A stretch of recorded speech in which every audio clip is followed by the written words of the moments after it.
It, it must be clear now that for most of you, I always hope for all of you, that the pictures and thoughts that flood the being through the mind, that they are ephemeral. I've been sharing this, been talking about this for such a long time now. And that it is assimilated inside now. What it means that all that appears in the mind, or through the mind, as thoughts, feelings, memories, desires, attachments, all these things, and all the names and forms that appear, they belong to the realm of the changeful. I did not create that. Nobody created that. It is the way it is. And anyone who sits and looks, inquires, contemplates it, will come to the same conclusion as has been given by the sages throughout time also. Then what here is real then? There's nothing wrong with perceiving, knowing, grasping that the world of names and forms is transient, momentary. It's not even a point of view, it is a fact. But the more deeply you go into it, the more you become aware of that dimension, where the perceiving of the world, of names and forms, where that perceiving takes place. Words always give a sense of more complexity. It is a very natural thing, but it has to be pointed out because it is easily overlooked in the human kingdom, because in our age it seems as though we are more attracted easily to the objects of the senses through imagination and thought, and primarily through personal identity. By saying this is not casting some heavy judgment or any dismissal upon the world. In fact, when we are confirmed in that understanding, it releases many things inside. Actually, unexpectedly, also great joy arises in you. We have to taste very intense experiencing in order to shake us out of this false sense of security that is the terrain of the person. Each one must wake up to the fact that you are the consciousness itself. It should not be missed.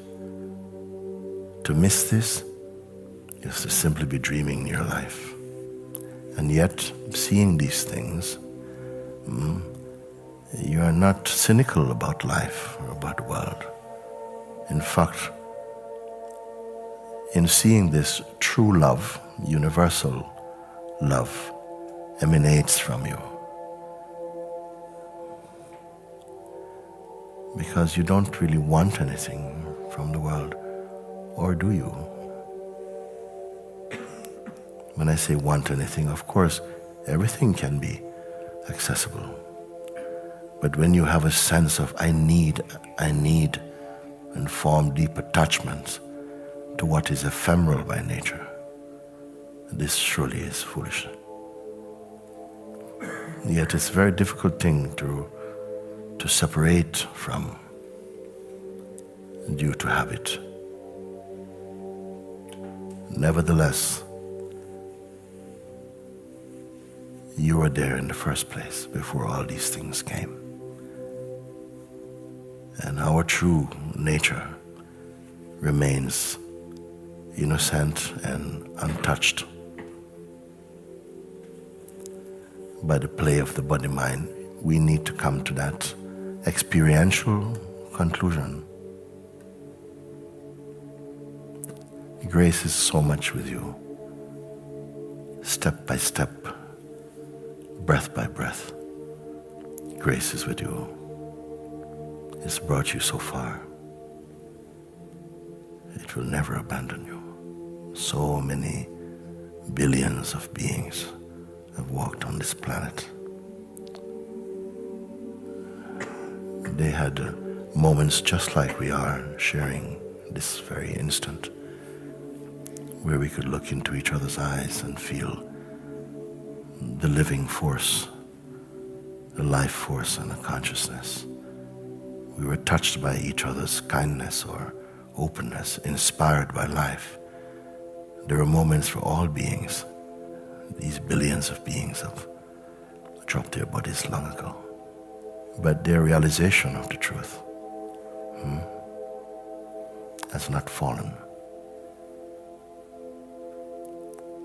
If we know ourselves only at the level of the body-mind, in other words, as a person, all this will go. All the dream goes on. Nothing is really lost but delusion. So I don't want to talk about these things and to try and, encourage. You've had so much support, encouragement. Now your tree must bear fruit. It is not enough that we understand things mentally, intellectually. By turning your attention inside the heart, you're waking up. Waking up from this long sleep of personhood into that bright awareness itself.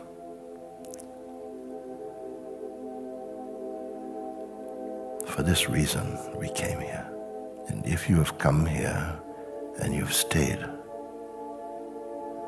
it is because grace has supported you. As I said before,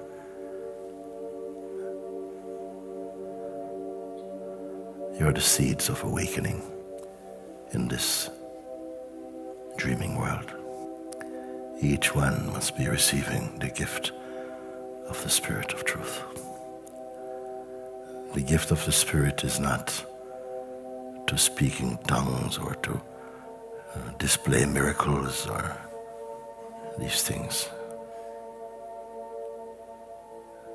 The fruit of the Spirit is love and peacefulness, compassion,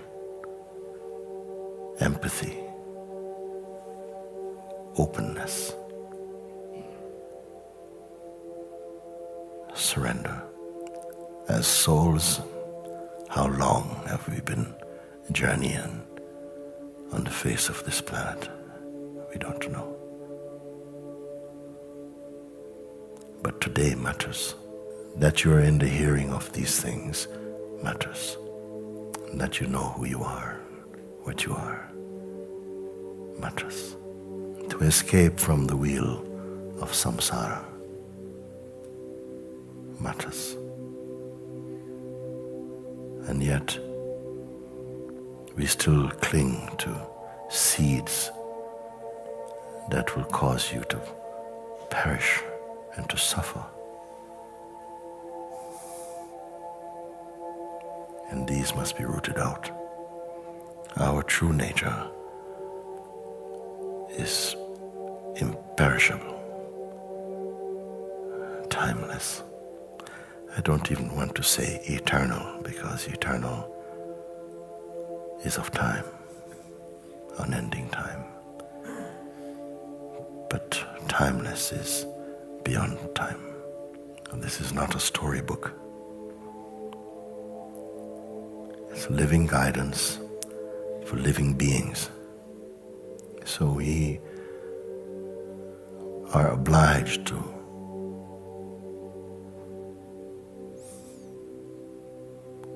understand the functioning of the egoic mind and to not support it. So you hold this feeling inside your heart: I am chosen for freedom. In this world, not everyone will understand you. For those who are asleep, they even perceive what kind you're giving away your life. Because their projections may be different, their condition different. They measure success by worldly standards. But something brought you here. And you trust it because you're living in the fruit of it. In fact, you are the fruit of it. Grow in that inner confidence. Trust in what has been revealed to you. Walk in the light of your own understanding at the end of the day.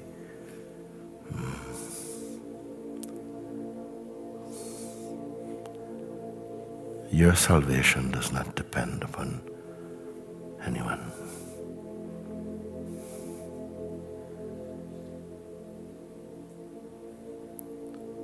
Not on those who reject you, maybe.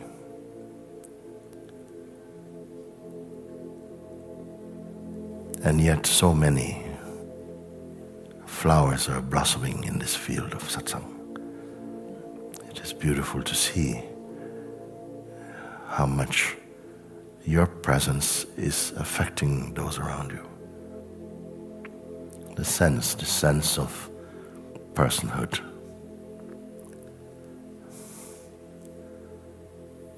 Must be completely transcended.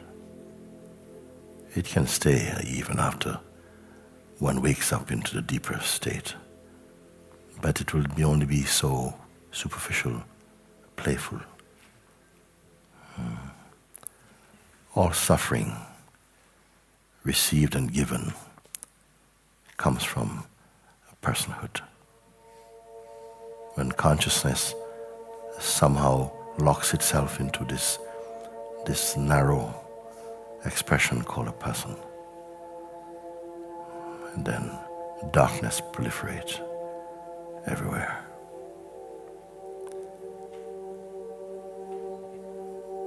But for most of you have gone beyond this. Be confirmed in that state of presence.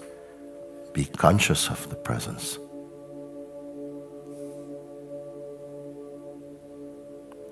It's a wider field. As you become more aware of the sense of the state of presence, then you begin to see fully how restrictive the sense of personhood has been. But we don't realize it until you're coming out of it. When you see it for what it is, you will not be inclined to go back there. And every state, every phase and stage in consciousness, every stage has its own attractions. But for whatever reason brought you to the place where you are challenged to look from the truest place within yourself. This is seeing. This really is life affirming. When you are moving in the dynamic life as the sense of presence more.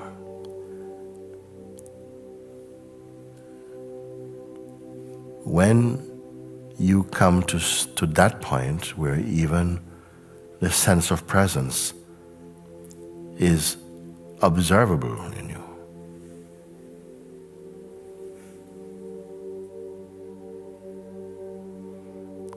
Then you have transcended even the mode of presence.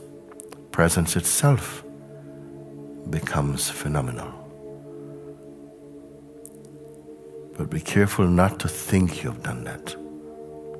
In the state of presence, life becomes light, without burden or without sorrow. Love fills and floods the being. Patience is there. Openness. The falling away of fears. The deep understanding that whatever happens, it is fine at a deeper level.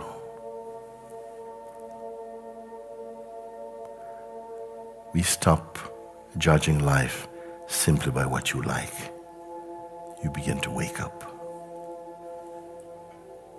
Waking up into the immensity of being, one's perfect self.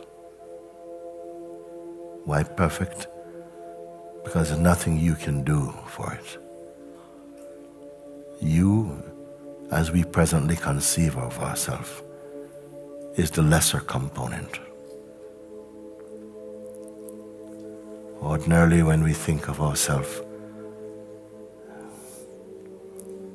it is only shaped out of the body-mind, mostly. But something is different here.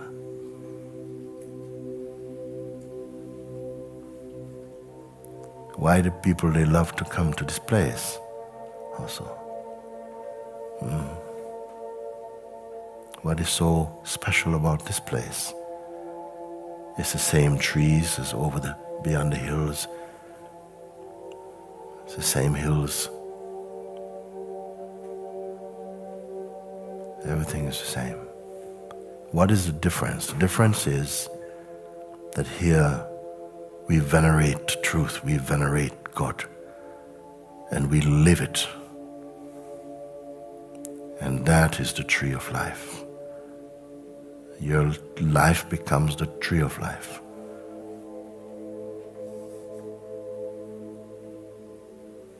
Love becomes your climate. Not this fickle thing, but a love that is profound, that is without need or trickery.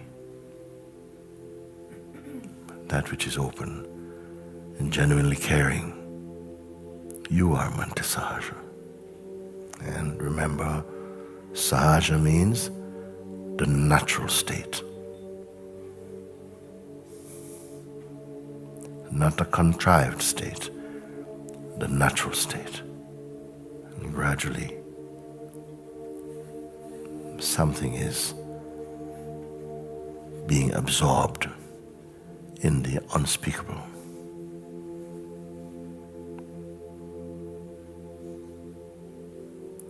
There should be arising in the heart of everyone a natural yearning and a natural trust.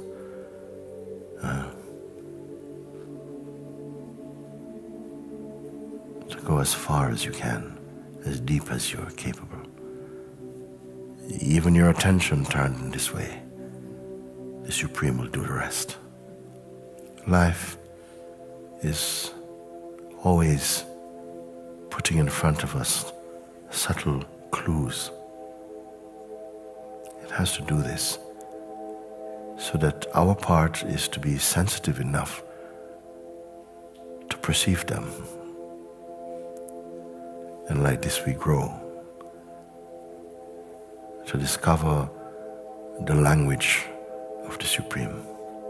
Isn't it wonderful to know that the most true thing in you is the God in you. That which gives light to the world. That the most true thing is that which is imperishable, uncreated, unborn. Don't only believe this. Keep to your sadhana until it becomes totally irrefutable. When knowing and being are one, then your life has been used well. The things I share with you should bring great joy into your heart. Peace.